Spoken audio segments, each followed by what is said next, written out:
petits pitchs.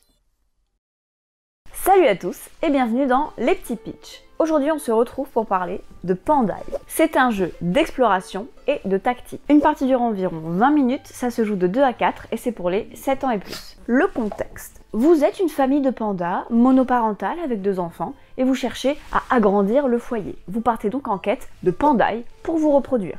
Je ne juge pas vos objectifs personnels, vous faites ce que vous voulez, c'est vous qui construisez votre vie. Vous explorez donc votre environnement à la recherche de vos concubins. Sauf que vous n'êtes pas seul, c'est la saison des amours. Tous les célibataires de la région sont à la recherche de leur âme sœur. Donc clairement, c'est la guerre. Le but du jeu, être le premier à avoir 4 bébés et obtenir son livret de famille, ou être le dernier joueur à avoir encore des pandas et avoir chassé tous les autres. L'installation très rapide, vous mettez le plateau au centre, vous choisissez votre couleur et placez votre famille dans un coin. Vous avez tous un panda à chapeau qui va se charger de la reproduction et d'agrandir la famille, et 2 petits pandas. Figurines hyper kawaii, très agréable à jouer, et il y a 2 piles de cartes, la plaine et la forêt. À votre tour, déplacez un panda sur une case adjacente. S'il n'y a pas de carte comme au début, le plateau est vide, vous tirez une carte dans une des pioches. Vous allez ensuite appliquer son effet.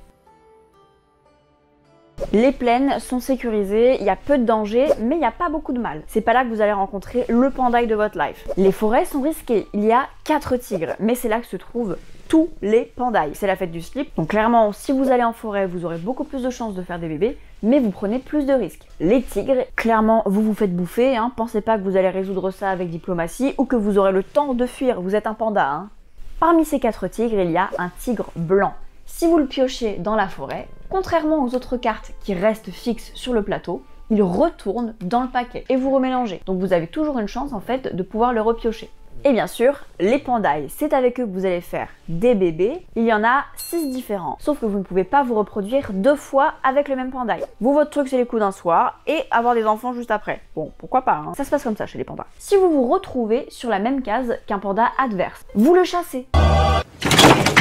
C'est comme ça. Si votre panda à chapeau est éliminé, vous remplacez un de vos petits pandas par votre panda à chapeau. Les petits pandas comptent un petit peu comme vos points de vie. On sacrifie les enfants, je sais, c'est moche, mais encore une fois, ça se passe comme ça chez les pandas. Une fois que votre dernier panda se fait chasser ou se fait bouffer par un tigre, vous êtes éliminé.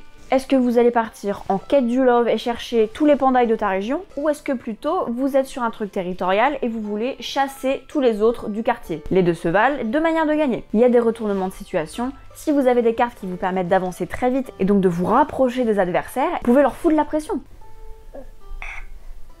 Les parties sont assez rapides, donc si vous êtes très mauvais joueur et que vous supportez pas de perdre, vous pouvez reprendre votre revanche facilement. Donc c'est un jeu familial, hyper fun. Si vous connaissez Croa, Pandaï, c'est un peu la même mécanique, mais il y a des règles qui diffèrent. Donc en fait ça crée 2 sensations de jeu complètement différentes. Pandaï est assez doux, là où Croa est un petit peu plus agressif. En tout cas, j'espère que ça vous a plu et que ça vous aura peut-être donné envie de tester le jeu. Si vous voulez voir encore plus de vidéos sur les jeux de société, n'hésitez pas à vous abonner à la chaîne de Regames. Ciao!